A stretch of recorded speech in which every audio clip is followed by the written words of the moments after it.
Welcome to मूल निवासी दर्पण।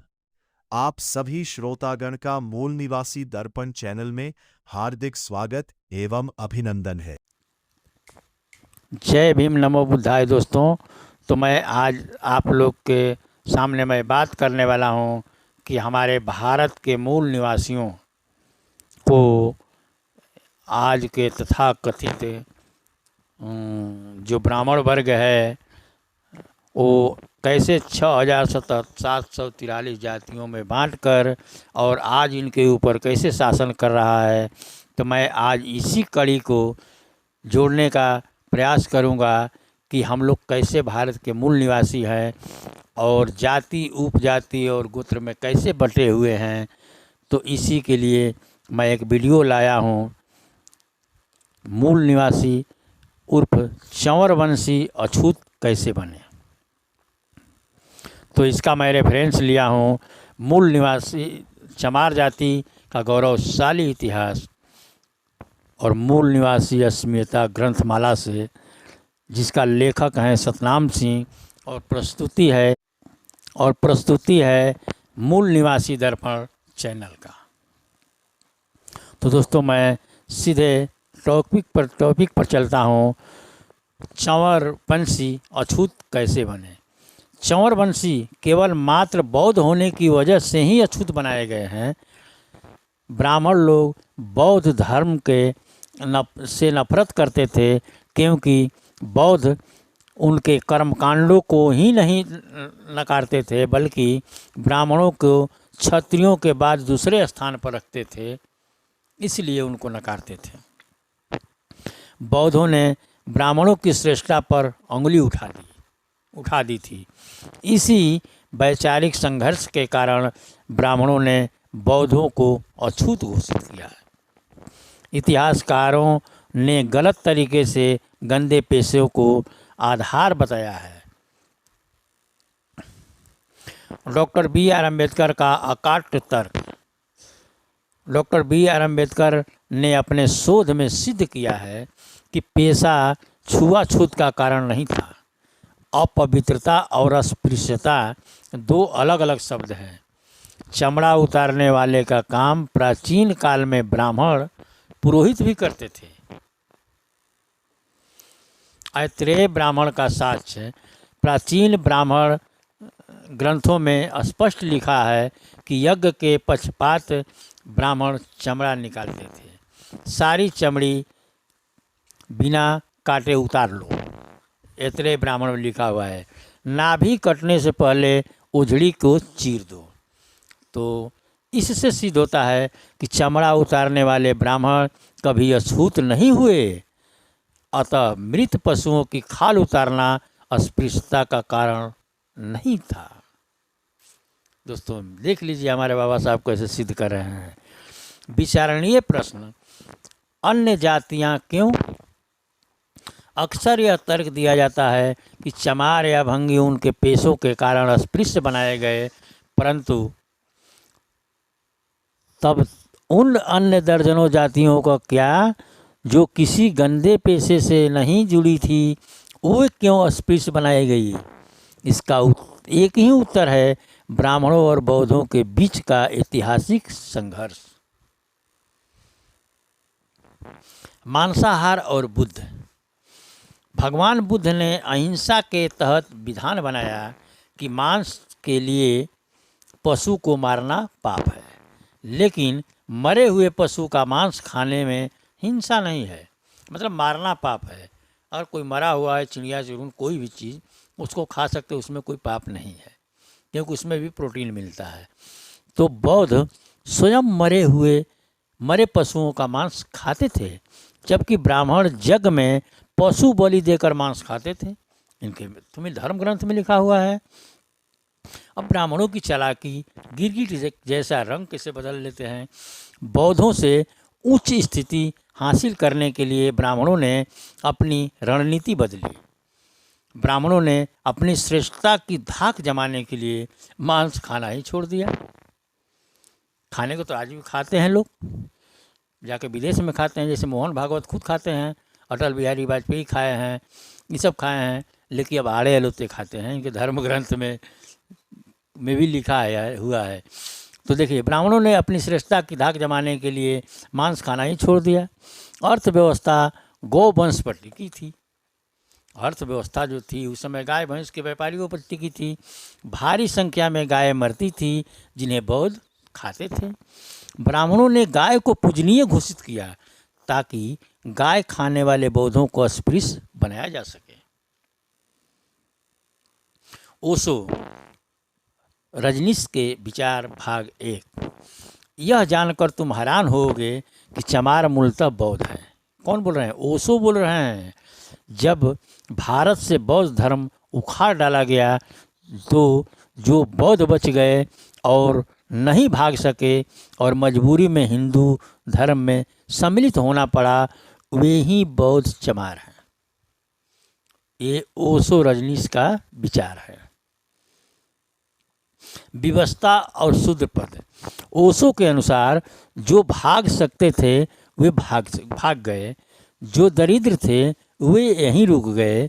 हिंदू धर्म में सम्मिलित होने की एक ही जगह थी, शूद्र और अछूत।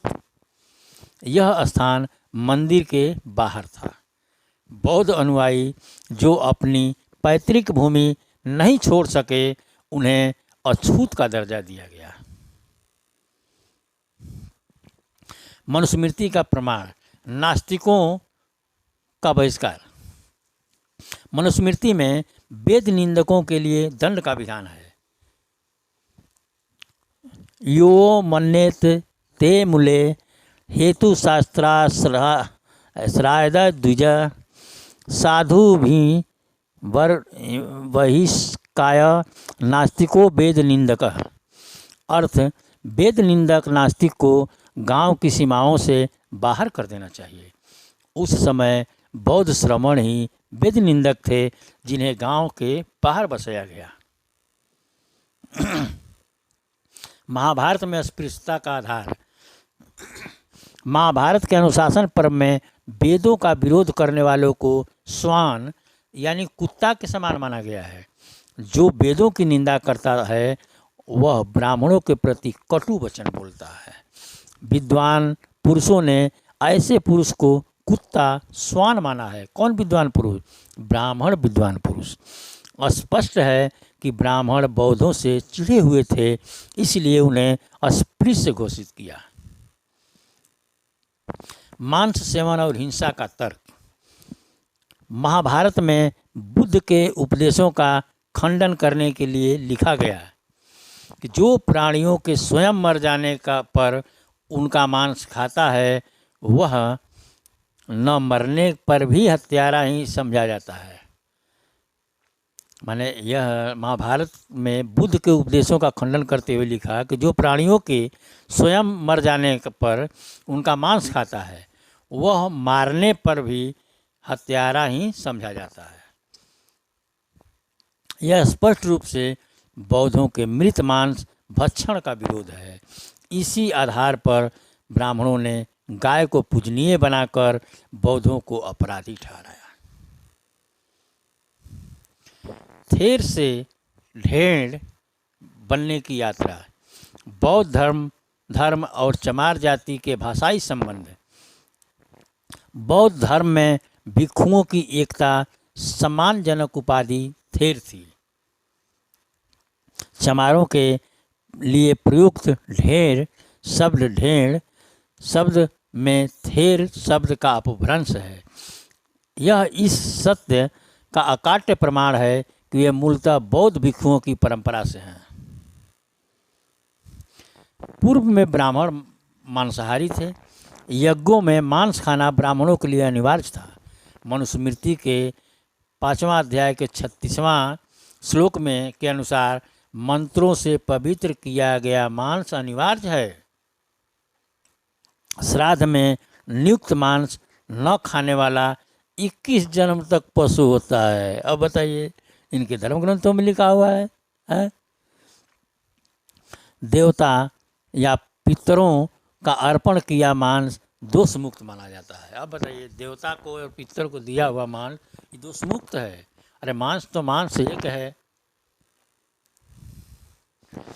चंवर वंश की एकता में बिखराव, काम के आधार पर विभाजन, पेशा बना जाति का आधार। चंवर वंश के लोग अलग अलग शिल्पों में दक्ष थे, जिन्हें बाद में अलग अलग जाति मान लिया गया है। जैसे कपड़ा बुनने वाले कोरी या जुलाहा, मिट्टी का बर्तन बनाने वाले कुम्हार, धातु कर्म करने वाले करमार, लोहार और सुनार, धातु माने गहना गिट्ठोर और टांगी फरसा बनाने वाले लोहार सुनार, और पालकी ढोने वाले गोले गुलाम, जूते बनाने वाले चमार, चमड़ा रंगने वाले रंगिया, रैगर, रैदास, ये सब हैं लोग। ग्रंथ साक्ष्य दी चमार 1920 G.W. ब्रिंक्स द्वारा लिखित पुस्तक हमें बताती है कि 1920 में चमारों के अंतर्गत 1156 जातियां शुमार होती थी। कोरी, कोली, बुनकर, ये सभी मूलतः चमार ही थे। गोरखपुर और लखनऊ मंडलों में इन्हें चमार जुलाहा कहा जाता था। मिर्ज़ापुर में चमार कोरी के नाम से जाना जाता है। अलगाव की प्रक्रिया, कैसे एक ही कुल के लोग अलग अलग पहचान में सिमट गए। जुलाहे का कार्य अपनाने के कारण मुसलमान जुलाहा चमारों से अलग हुआ। इवेंटसन महोदय के अनुसार चमार जुलाहा, कोरी जुलाहा और रैदास जुलाहा ये सभी एक ही मूल से हैं। जैसे जैसे स्थिति बेहतर होती गई, लोगों ने अपने नाम के आगे से चमार शब्द हटाना शुरू कर दिया। कोरी और चमारों का संबंध, उत्तर प्रदेश के लखनऊ, बस्ती, फैजाबाद में कोरी और चमार एक ही आबादी है। 1935 के ऑर्डर इन काउंसिल में मुंबई की जातियों में कोली को ढोर लिखा है। संत कबीर भी चमर जुलाहा थे। वेद व्यास ने अंत्यज जातियों में कोलिक कोरी को भी गिनाया है। 1911 की जनगणना अछूत घोषित करने के 10 पैमाने हैं। सबसे मेन पॉइंट है दोस्तों, इसको आप लोग समझिए कि अछूत घोषित करने के लिए कोई अस्पृश्यता नहीं थी। और ये 10 पैमाने कब लगाए गए हैं? 1911 में। 1901 वाले में नहीं, 1901 वाले में तो ये भी बताएंगे। तो 1911 में जनगणना अधीक्षकों ने इन 10 मानदंडों पर अछूतों की पहचान की। क्या मानदंड था? पहला मानदंड था कि ब्राह्मणों की श्रेष्ठता को नहीं मानते थे जो लोग, वे अछूत हैं। दूसरा, जो ब्राह्मणों से गुरु दीक्षा नहीं लेते थे वे अछूत हैं। तीसरा, जो वेदों की सत्ता स्वीकार नहीं करते थे वे अछूत हैं। जो हिंदू देवी देवताओं की पूजा नहीं करते थे वे अछूत हैं। ब्राह्मण जिनकी जजमानी पूजा पाठ नहीं करते थे वे अछूत हैं। 5 पैमाना वहाँ और 5 पैमाना यहाँ है। जिनका कोई ब्राह्मण पुरोहित नहीं होता है वे अछूत थे। जो हिंदू मंदिरों के गर्भगृह में प्रवेश नहीं करते वे अछूत हैं। जिनसे छूत लगती है वे अछूत हैं। जो अपने मुर्दों को दफनाते हैं, अब बताइए, अपने ये बौद्ध परंपरा में से आ रहा है कि अपने मुर्दा को अपने ही से दफनाया जाता है। लेकिन यहाँ एक टॉपिक ये भी रखा गया, एक मानदंड ये भी रखा गया कि जो अपने मुर्दों को दफनाते हैं वे भी अछूत हैं। जो गौ मांस खाते हैं और गाय की पूजा नहीं करते हैं वे अछूत हैं। मतलब गौ मांस खाते रहिए और गाय का भी पूजा करते रहिए तो आप अछूत नहीं हैं। लेकिन गौ मांस नहीं खाते हैं और गाय की पूजा नहीं करते हैं तो अछूत हैं। इन 10 मानदंडों में कहीं ऐसा नहीं है कि कोई अस्पृश्य, माने कोई धंधा, गंदे धंधे के चलते उसको अस्पृश्य माना गया है।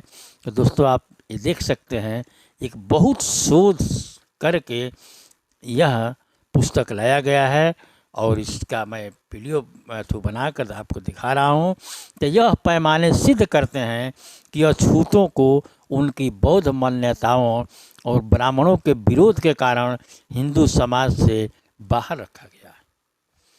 तो हिंदू है ही नहीं, वो तो बौद्ध पहले ही से हैं। अब देखिए, चमारों की जनसंख्या मेरठ मंडल में 1911 की है।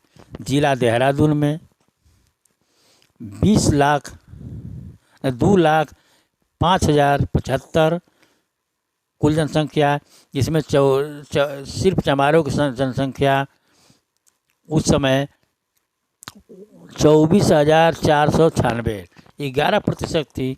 सहारनपुर में 9,86,359, जिसमें 20,02,268 चमारों की जनसंख्या थी, जो 20% थी। मुजफ्फरनगर में भी 15%, मेरठ में 15.5%, अलीनगर में 17%।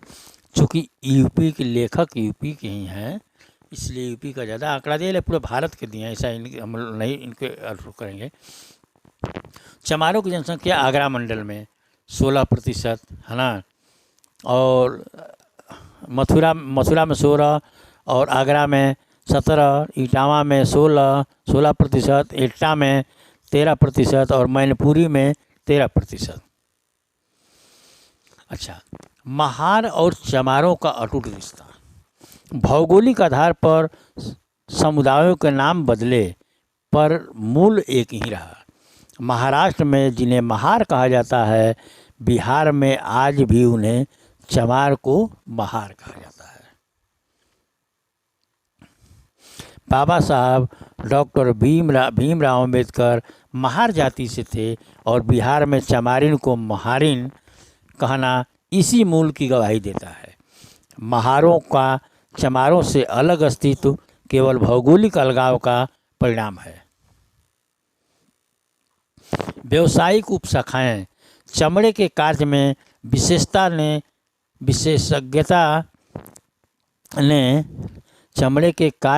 विशेषज्ञता ने अलग जातियां बनाई। क्या? तो जिंगर चमार, जिन काठी उठान बनाने वाले, बुदालगिर चमड़े का बैग बनाने वाले, कुटुआ चमड़ा काटने वाली जाति, रफाली ढोल बनाने वाले चमार, मोची चमारों की वह शाखा जो केवल जूते गांथती थी, बाद में वे अलग जाति गिनी जाने लगी। उपजातियों में विभाजन का संकट। ब्रिंक्स के अनुसार उपजातियों में भी श्रेष्ठता की होड़ लगा दी गई। कुरील चमार त्योहार चमारों से विवाह कर लेते हैं पर अपनी लड़कियां नहीं देते। रैदासी चमार खाल निकालने वाले जटिया लोगों से विवाह नहीं करते। ढोर चमार खाल शुद्ध करते हैं पर चमारों से रोटी बेटी का रिश्ता नहीं रखते। यह फूट डालो और राज करो की नीति का सफल परिणाम है। सब वही बांटवाया है लोग। आदिवासी चौर वंश के भूले बिसरे लोग, जिन्हें आज अनुसूचित जनजाति एसटी कहा जाता है, वे भी इसी समाज का हिस्सा हैं। आर्यों के अत्याचारों से तंग आकर जो जंगलों में छिप गए वे आदिवासी कहलाए। लोध वाहती जैसी जातियां आज भी वनवासी और बस्तियों दोनों रूपों में मिलती है। हिमाचल के वाहती समाज वृत्त के अपभ्रंश हैं। सिंधु घाटी सभ्यता के वारिस हैं। हिमाचल के कीरत और नागवंश वाहती जाति को कहीं कहीं कीरत भी कहते हैं। नागवंश का एक पर्याय कीरा भी है। कांगड़ा के ऐतिहासिक बैजनाथ मंदिर के शिलालेख में कीर ग्राम का उल्लेख है। पहाड़ों में कोलियों की तरह कीर्तों ने भी अपने संग राज रहे, कीर्तों को भी अपने संग राज रहे हैं। बाबा सिद्ध चानो और वरण जाति। पंजाब और हिमाचल में चमारों का एक प्रमुख देवता बाबा सिद्ध चानो है। हर चमार बस्ती में इनका सिद्ध स्थल होता है, जिसका पुरोहित चेला चमार ही होता है। वरण जाति का इस स्थल के चढ़ावे में आधा हिस्सा होता है। यह सिद्ध करता है कि वरण जाति कभी चमार ही थी, जो बाद में अलग हुई। वेद व्यास द्वारा वर्णित अंत्यज जातियाँ।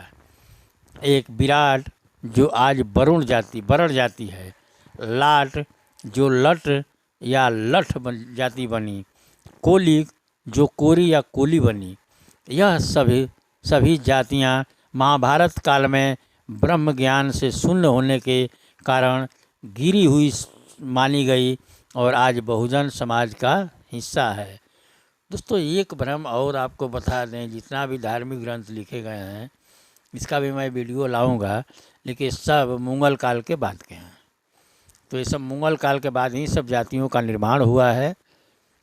तो अछूत तो घोषित आप देखबे कि 1911 में हुआ है, इससे पहले अछूत पछूत कोई था नहीं। अब देखिए, अग्रवाल, ब्राह्मण और चमार ये क्या एक ही मूल से निकले हैं ये समाज? अग्रवाल और चमार भातृ संबंध माने भाईचारा का संबंध। रजनीकांत जी के अनुसार, लेखक रजनीकांत जी लिख रहे हैं कि एक प्रतिष्ठित अंग्रेज विद्वानों ने चमारों को अग्रवालों से निकले लिखा है।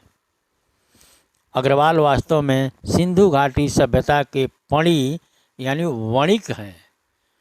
दोनों ही चमर वंशी हैं। चमार दासत्व के रास्ते नीच घोषित हुए, जबकि अग्रवाल जैन धर्म के आंचल में सुरक्षित रहे। बनियों के गोत्रों में आज भी चौर टोटम मिलता है।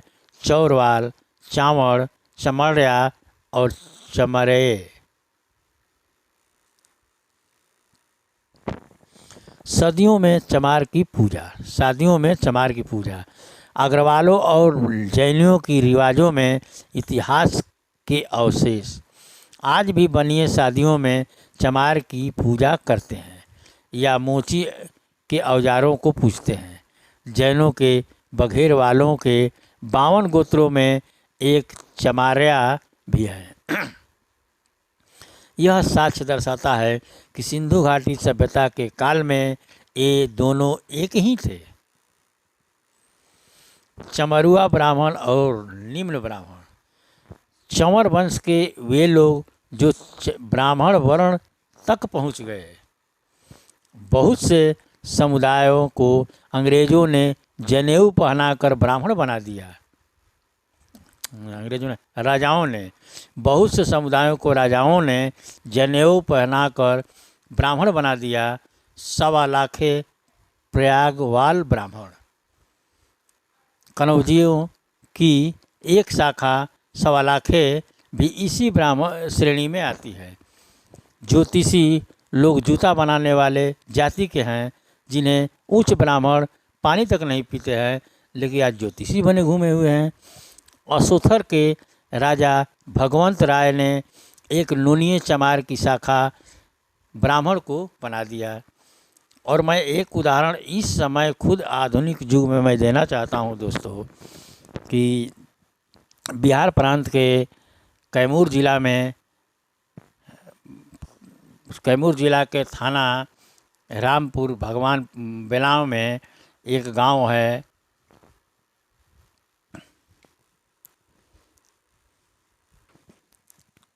खरेंदा। और खरेंदा में जो पांडे जी लोग हैं, जो पांडे आज बने हुए हैं, वो कुछ दिन पहले वो लोग बरेटा, रजक, धोबी, और आज तो सीधे बोलते हैं कि वो धोबिया ब्राह्मण है, धोबहा ब्राह्मण है। सोच लीजिए। तो ब्राह्मण भी, चमार भी अपना ब्राह्मण वर्ण तक पहुंचा। ब्राह्मण वर्ण तक पहुंचने का मतलब कोई वो बात नहीं है। चमार ही ब्राह्मण थे पहले का, और जब राजाओं ने देखा कि इसके पास ज्ञान है तो इन लोग को भी जनेऊ पहना दिया, कह दिया ये ब्राह्मण है, मानना पड़ा। तो दोस्तों अब देखिए कायस्थ और चमार। कायस्थ लाला को बोला जाता है, श्रीवास्तव को आज तो बहुत ही टाइटली रख लिए लोग, श्रीवास्तव लाला को कायस्थ बोला जाता है। तो कायस्थ चंवर वंश का एक ही प्रसंग है। आचार निर्णय तंत्र में कायस्थों को दास और शूद्रों से भी नीचा कहा गया है। ब्राह्मणों की सेवा करने के कारण वे बेहतर स्थिति में पहुंच गए। शिव पार्वती संवाद में उल्लेख है कि कायस्थ शूद्र से भी छोटा है। यह ऐतिहासिक साक्ष्य कायस्थों को चमारों की भोली बिसरी कड़ी के रूप में जोड़ता है। जनगणना का इतिहास और आंकड़े। जनगणना में अछूतों का षड्यंत्र। 1901 की जनगणना में अछूतों के लिए कोई सटीक आंकड़े नहीं थे। 1911 में पहली बार हिंदू जनसंख्या को 3 भागों में बांटा गया। नहीं बताया दोस्तों कि इसमें है, और बाद में बताया तो देखिए आ गया। 3 भाग में क्या था, हिंदू, आदिवासी और अछूत। मुसलमानों ने 1910 में मांग की कि अछूतों को हिंदुओं से अलग गिना जाए, क्योंकि अछूत हिंदू नहीं है। मुसलमान के आदेश पर लोग चलते थे, और मुसलमानों ने यहाँ मांग किया तो ये लोग हिंदू अछूतों को अलग गिन दिए, हिंदू में नहीं है। तो 1931 के के बाद हिंदुओं को अछूतों की विशाल संख्या से डर लगने लगा, जिनसे उन्हें उनके राजनीतिक प्रतिनिधित्व को खतरा था। तो दोस्तों 1911 में बताए हम इसको, इसलिए ज़्यादा नहीं बताएंगे, बता दे रहे हैं कि 1911 में यही 10 पैमाने यहाँ के मूल निवासियों को अछूत घोषित करने के लिए ये लोग अपनाए, और इसी के आधार पर अछूत घोषित कर दिए। तो आप देख सकते हैं, हालांकि इसको पहले बता चुका हूँ, इसलिए इसमें ज़्यादा टाइम नहीं गंवाना चाहता। फिर चलते हैं आगे टॉपिक पर। तो दोस्तों 1951 की जनगणना और षड्यंत्र। आज़ाद भारत में सत्ता ब्राह्मणवादियों के हाथ में आते ही एक राष्ट्रीयता के नाम पर जनगणना से जातियों का खाना ही उखाड़ दिया गया। जाति को खतरा बताया गया, पर वर्ण और हिंदू पहचान रहने दी गई। यह अछूतों के खिलाफ षड्यंत्र था, ताकि वे अपनी वास्तविक आबादी की विशालता को न जान सके। चमार जाति की बढ़ती जनसंख्या। 1931 में 14.79% इनका जनसंख्या था। 1961 में 46%, और 1981 में 56%, और 1991 में 56% अनुसूचित जाति का जनसंख्या है। अनुसूचित जाति का 1991 में 56% भी है, ये मैं नहीं कह रहा हूँ, ये आंकड़ा कह रहा है। और दलित जातियों का तुलनात्मक विवरण। चमार 56%, 14.7% पारसी, और 5.89% धोबी, और कोरी 5%। तो बाद में ये सब बांटा हुआ है। भारत का हर 7वां नागरिक, हर व्यक्ति चमार, हर 7वां व्यक्ति चमार। अकेली चमार जाति की जनसंख्या आज लगभग 17 करोड़ है। पूरे भारत की कुल अछूत जातियों की आबादी 26 करोड़ से अधिक है। अकेले उत्तर प्रदेश में ही 2 करोड़ से अधिक चमार हैं। आंध्र प्रदेश में चमारों की 60 उपजातियां पाई जाती हैं। मान्यवर कांसीराम जी की चमार बेल। जम्मू से लेकर नागपुर तक, जम्मू से लेकर अहमदनगर तक, जम्मू से लेकर कोलकाता तक, यह जो रीजन है इसे मैं चमार बेल्ट के नाम से पुकारता हूँ। इस क्षेत्र में चमारों की जनसंख्या किसी भी अन्य एक जाति से अधिक है। सावक और थेर बौद्ध पहचान। अंग्रेजों के आने तक यूपी के चमार हरवाहों को सावक कहा जाता था। सावक श्रावक बौद्ध उपासकों के लिए प्रयुक्त होने वाला शब्द है। बौद्धों को नीचा दिखाने के लिए गाली के रूप में चमार शब्द का प्रचार किया गया। चमार झुकने को तैयार नहीं थे, इसलिए वे उखड़ गए पर समझौते नहीं किए। विभाजन का मनोविज्ञान। जैसे ही चंवर वंश का व्यक्ति कोई नया पेशा अपनाता, वह स्वयं को मूल कुल से श्रेष्ठ समझने लगता। दूरी भौगोलिक थी पर उसे सामाजिक बना दिया गया। आज के जाटव, निगम, दोहरे, कुरील, पासवान, बैरवा ये सभी चमार समुदाय के ही अंग हैं। मोटे तौर पर ब्राह्मण जिनके हाथ का छुआ भोजन नहीं खाते, वे सब चमार परिवार के सदस्य हैं। सिंधु सभ्यता के वारिस। हम सिंधु घाटी के खड़हरों के असली वारिस हैं। हमारा इतिहास चीख चीख कर कह रहा है कि हम ही बौद्ध धर्म के जन्मदाता हैं। हमारे रीति रिवाज, कुल देव और टोटम बौद्ध परंपराओं से गहरे जुड़े हुए हैं। अपने मूल धर्म में वापसी क्या है बाबा साहब का संदेश? तो बाबा साहब का अंतिम निर्णय चमारों को कम से कम और संभव हो तो सभी शूद्रों को पुनः बौद्ध हो जाना चाहिए, क्योंकि मूलतः हम बौद्ध ही थे। धर्म परिवर्तन नहीं बल्कि स्व धर्म वापसी।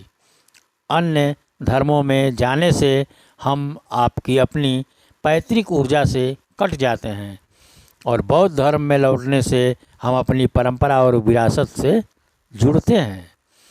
सारांश। चमार पहचान ही बौद्ध पहचान है। छुआछूत की उत्पत्ति बौद्ध ब्राह्मण संघर्ष का परिणाम है। चमड़ा उतारना नहीं बल्कि बौद्ध धर्म का पालन अस्पृश्यता का कारण था और 1156 उपजातियाँ एक ही विशाल चंवर वंश के टुकड़े हैं। हमें अपनी जाति को आधार बनाकर चहुमुखी उन्नति कर। विशेष विवरण। मृत पशु और अहिंसा। बुद्ध की शिक्षा और ब्राह्मणों का विरोध। ब्राह्मणवादी व्याख्याताओं ने हिंसा के 3 दोष बताए: मन, वाणी और आस्वाद। वाणी दोष का अर्थ बुद्ध के उस उपदेश का खंडन था जिसमें मृत मांस को अहिंसक कहा गया। अनुशासन पर्व के अनुसार गाय खाने वाले उतने वर्ष नरक में रहते हैं जितने रोम गाय के शरीर में होते हैं। इतिहास का पुनर्लेखन। हमें इतिहास को ब्राह्मणवादी चश्मे से नहीं बल्कि तथ्यों के आधार पर देखना होगा। ब्राह्मणों ने बौद्धों से उच्च स्थिति पाने के लिए मांस छोड़ा और गिरगिट की तरह रंग बदला। आज जो समाज अनुसूचित जाति, जनजाति, पिछड़ी, ओबीसी में बटा है, वह वास्तव में एक ही बहुजन समाज है। उप ब्राह्मण और व्यवसायिक संकर। शिल्पियों का ब्राह्मणों में विलय। पंचाल देश के बढ़ई, लोहार और सोनार ब्राह्मणीय शिल्पियों के रूप में परिवर्तित हुए। इनमें ब्राह्मणोचित संस्कार प्रचलित है और इन्हें उप ब्राह्मण स्वीकार किया गया है। यह दर्शाता है कि जाति परिवर्तन की प्रक्रिया राजाओं और ब्राह्मणों की सुविधा के अनुसार चलती रही। एकता का आह्वान। अपनी बिखरी हुई कड़ियों को जोड़ें। हम किसी भी जाति से कम नहीं, हम इस देश के मूल शासक रहे हैं। तो दोस्तों धन्यवाद। मूल निवासी दर्पण चैनल पर आपका स्वागत है। तो दोस्तों, मैं प्रमाण के रूप में इसका बुक भी दिखा दे रहा हूँ, ताकि कोई ये ना कहे कि कहाँ से ये ला कर दिखा दिए। तो ये देख लीजिए, ये पूरे बुक है और इसमें सब पृष्ठ संख्या भी दिया हुआ है, तो आप इसको देख सकते हैं। तो दोस्तों, इस वीडियो में इतना ही, और फिर मिलेंगे अगले वीडियो में। अगर आपको वीडियो पसंद आया है तो चैनल को लाइक, सब्सक्राइब एवं कमेंट ज़रूर करें। तो दोस्तों, मैं इसी के साथ इस वीडियो को समाप्त करता हूँ। फिर मिलेंगे अगले वीडियो में। तब तक जय भीम, नमो बुद्धाय, जय मूल निवासी, जय सम। वेलकम टू मूल निवासी दर्पण। आप सभी श्रोतागण का मूल निवासी दर्पण चैनल में हार्दिक स्वागत एवं अभिनंदन है।